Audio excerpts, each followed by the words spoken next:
नानी थी। जादुई मछली और डायन। चैनपुरा गांव में एक मछुआरा रहता था। उसकी 2 बेटियां थी, मेघा और सुमन। मेघा बहुत ही शरारती थी और सुमन बहुत ही भोली। मछुआरा रोज नदी से मछलियां पकड़ता और बाजार में बेच के जो पैसे मिलते उससे घर का खर्चा चलाता। कुछ दिन से मछुआरा तालाब पर जाता, लेकिन एक भी मछली नहीं मिलती। ये सब 1 हफ्ते तक चलता रहा। सुनो जी, अब कुछ और काम कर लेते हैं, पता नहीं ये सब अब और कितने दिन चलेगा। मैं खुद यही सोच रहा था। ऊपर से महेश से नए जाल के लिए जो पैसे लिए थे वो भी लौटाने हैं। कुछ ही दिनों में शायद वो आता ही होगा। कहते हैं बुरा वक्त जब आता है तो सब तरफ से आता है। मछुआरे का ऐसा बोलना ही था कि दरवाजे से किसी के खटखटाने की आवाज आती है। मछुआरिन, तुम्हारे पति से कुछ काम था। जी आप कल आना, वो जरूरी काम से बाहर गए हैं। कह रहे हैं कि किसी के पैसे लेने हैं, शायद वही लेने गए होंगे। हाँ, पैसे से याद आया कि उसने मुझे भी कुछ पैसे देने का वायदा किया था। शायद वही लेने गए हों। ठीक है, मैं कल आता हूँ। पता नहीं किस्मत में ऐसा क्यों लिखा है। समझ नहीं आता कि अब क्या करूं।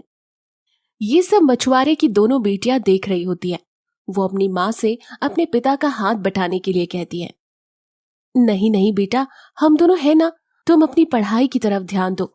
अगर तुम पढ़ लिख गई तो ऐसे दिन से हमेशा के लिए छुटकारा मिल जाएगा, इसलिए तुम मन लगाकर पढ़ाई करो। लेकिन दोनों बेटियां नहीं मानती। हम एक काम करते हैं, हम दोनों एक एक कर रात को पिताजी का जाल ले जाकर मछलियां पकड़ा करेंगी। जो मछलियां मिलेंगी उनको घर के आंगन में बने तालाब में रख दिया करेंगे और कुछ दिनों में सब माता पिता को बता देंगे। ठीक है, लेकिन मुझे रात में डर लगता है। डर? वो किस चीज से? भूत? भूत वूत कुछ नहीं होता, ये सब डरावने किस्से हैं। चल सो जा, रात में उठना है। आज रात मैं उठूंगी, कल तू जाना। ठीक है। रात होते ही मेघा पिता का जाल लेकर नदी किनारे पहुंच जाती है और थोड़ी देर बाद वो कुछ मछलियों को पकड़कर घर के आंगन में बने हुए तालाब में डाल देती है। कुछ मिला? हाँ, मछलियां तो मिली, लेकिन 1-2 दिन तक और काम करना पड़ेगा, फिर पिताजी को सब बता देंगे। अगली रात सुमन भी वैसा ही करती है। वो जैसे ही जाल निकालती है तो अचानक एक चमकती हुई मछली उसके जाल से छूटकर पानी में वापस चली जाती है। वो डर के मारे घर जाती है और ये सब अपनी बहन मेघा को बताती है। कहीं ये वही जादुई मछली तो नहीं जिसके बारे में दादी बताया करती थी? हाँ, हो सकता है, लेकिन अगर वो कोई भूत हुआ तो? चुप कर, कल देखती हूँ मैं इस भूत को। अगली रात वो जैसे ही जाल डालती है, वही चमकती हुई चीज उसके जाल में फंस जाती है। मेघा उसको जब पकड़ती है तो वो एक सुनहरे रंग की मछली होती है, जिसका पूरा शरीर सोने के समान चमकदार होता है। मुझे छोड़ दो नेक दिल लड़की, मुझे मालूम है तुम अपने पिता की सहायता करना चाहती हो, इसीलिए तुम दोनों बहनें रात में आकर जाल लगाती हो। तुम जो भी मांगोगी मैं तुम्हें दे दूंगी, बस तुम मुझे छोड़ दो। मेघा मछली को छोड़ देती है और मछली घर के आंगन का तालाब मछलियों से भर देती है। अगले दिन मेघा और सुमन अपने माता पिता को सब बताते हैं और उसके पिता आंगन में रखी सारी मछलियों को बाजार में बेच देते हैं और महेश को पैसे ब्याज समेत लौटा देते हैं। अगले दिन जब दोनों बहनें उस मछली का धन्यवाद करने वहां जाती हैं तो मछली रोते हुए बताती है कि ये सब जो हो रहा है उसका जिम्मेदार उस पहाड़ी पर बैठी डायन है। डायन? हाँ डायन, वो इस गांव की हवा में जहर मिला रही है, जिसके चलते कोई भी आदमी अपने काम को ठीक ढंग से नहीं कर पाता। और ऐसा चलता रहा तो एक दिन ये गांव खाली हो जाएगा और ये डायन इस पूरे गांव पर अपना कब्जा कर लेगी। तुम फिक्र मत करो, मैं आज ये भी खत्म कर दूंगी। उसी रात मेघा उस पहाड़ी पर रहने वाली डायन की गुफा में जाती है जिस दिन से ये गांव खाली हुआ उस दिन से मेरी शक्तियां और भी ज्यादा ताकतवर हो जाएंगी।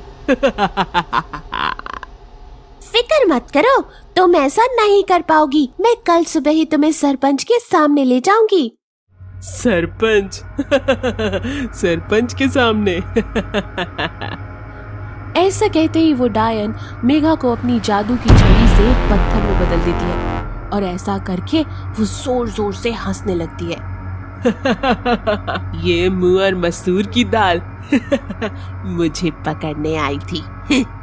ये सब बोलते ही अचानक एक तेज रोशनी आती है और उस डायन को पत्थर में बदल देती है और मेघा को फिर से इंसान के रूप में। जैसे ही मेघा इंसानी रूप में आती है वो अपनी बहन सुमन के हाथों में जादुई छड़ी देखती है। बहन, तुमने ये कैसे किया और तुम यहाँ कैसे? दीदी, आपने ही तो कहा था कि भूत वूत कुछ नहीं होता, इसलिए मैं भी थोड़ी देर आपके पीछे पीछे आ गई। मेघा और सुमन उस पूरी जगह को जला देते हैं और जादू की छड़ी उस मछली को दे देते हैं। तुम इस छड़ी को संभाल कर रखना, जरूरत पड़ने पर हम इसका इस्तेमाल करेंगे। तो देखा, ताकत अगर ठीक ढंग से इस्तेमाल की जाए तो वो सदा के लिए आपके पास ही रहती है। अपने सुझाव नीचे कमेंट सेक्शन में ज़रूर करें और हाँ, लाइक करना ना भूलें। फिर मिलेंगे एक और नई कहानी के साथ। जैसे ही गुन्नू चिड़िया के पास गई तो देखा कि घोंसला खाली था और अंडे गायब थे। चिड़िया ने रोते हुए सारी बात बताई। दीदी, आप स्कूल गए थे तो पीछे से एक सांप आया था, वो मेरे सारे अंडे खा गया। ये सब सुनकर गुन्नू उदास हो गई और दादाजी को सारी बात बताई। उस रात गुन्नू को नींद नहीं आई, ना उस बेचारी चिड़िया को।